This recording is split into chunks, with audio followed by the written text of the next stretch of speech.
Alright, good morning everybody. Welcome back to the Avant Mostro Nitro 90 build. Last video I did was kind of explaining the issue I had with the rotor head. The Carbon Extreme guys actually called me last night and we talked a little bit, and I told him what was going on. He said, yeah, he told me it wasn't right.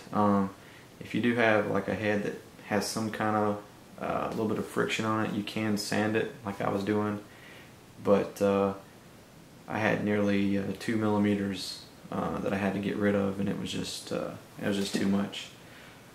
So it's got sent back this morning, so they'll probably get it Monday and then turn around and send me out another head that day. So hopefully sometime next week I'll get it back. So I'm kind of doing as much as I can. I'm waiting on some Seacraft servo arms, which is apparently what everybody's using on this heli. 17 millimeter length for the ball, and it's a 2M little screw hole for the actual ball that goes on the servo arm. So what I was going to do is just kind of show you the servo installation and the routing of the wires, because the way they show it, they kind of have a neat way.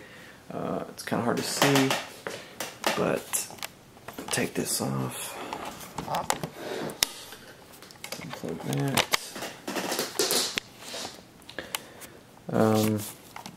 Inside this upper block there's little channels, and they kind of show it in the instructions, kind of like a wiring guide that you have to do. But to get it to route like they showed it, you have to install the servos kind of in an order. So start with the I don't know which ones are which, aileron or collective, kind of how they labeled them, but muffler side first, needle valve side. So you can just look at the overlay. Start with this one, put it on, route it through. There's a channel underneath this servo that this wire goes through, and also the servo wire for this one goes through as well. So put this one on, route it through, put this one on. It's kind of hard to see. There's like a little channel cut out for the servo wires underneath. Comes out, wraps around, and there's a channel underneath this servo, which all 3 wires end up going under. So, and then I opted to put my fly barless unit back here. So the gyro mounts here. Nice little place for it, plus there's like a place for a little strap. The reason why I put it here instead of like the receiver or something, or putting it up here, I got this huge tray, which won't be using all of it, just because, I mean, it's not like an electric heli. You don't need a big rack for the electronics, especially since, you know, this one has the gyro plus the governor all in one. But plus I can actually get back to it and adjust the fly barless unit and gyro, or the governor, without having to take the canopy off. So that's why I kind of opted there. Plus it's the furthest away from the engine, and I'm going to put the receiver, since it's S-bus set up, I'm probably, ooh, that's not good, dropping it. You know, could even put it underneath here for protection or whatnot, but put it down here, and I'll just have one little lead, except for this guy. This guy actually plugs in, because I can't do S-bus with the Switch Glow Pro. So servo or receiver will probably go here, and depending on balance wise, the battery will be someplace in here. I've got a 2-cell 3800 milliamp LiPo coming with the servo arms. And hopefully the tail rotor servo will be here today. But everything else is pretty much done, minus the head. You know, waiting on them to get a new head. Tank installation's pretty easy. Just have to be careful.